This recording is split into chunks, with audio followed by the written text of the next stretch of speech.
एक बार की बात है।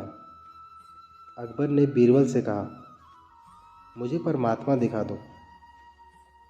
राजा का हुक्म था। बीरबल बहुत परेशान रहने लगा कि परमात्मा के कैसे दर्शन कराया जाए। और इसी विचार को लेकर बीरबल छुट्टी पर चला गया और उदास रहने लगा।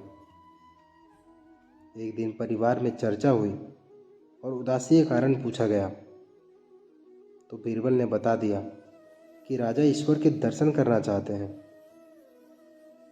फिर बीरबल का बेटा बोला, कल सुबह मुझे आप अपने साथ ले जाएं।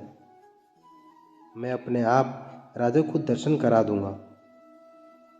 दूसरे दिन सुबह बीरबल और लड़का दरबार में पहुंचे और राजा को कहा, मेरा लड़का आपके प्रश्न के उत्तर का समाधान करेगा।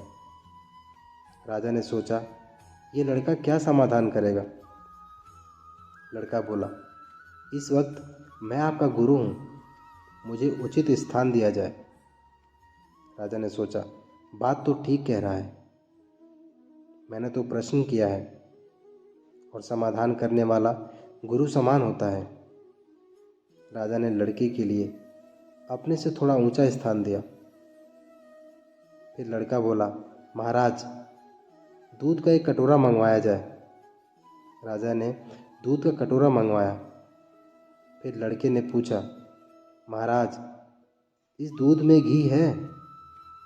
फिर राजा बोला, हाँ है। फिर लड़का बोला, पहले मुझे आप उसका दर्शन कराओ। राजा बोला, तुम मूर्ख है क्या?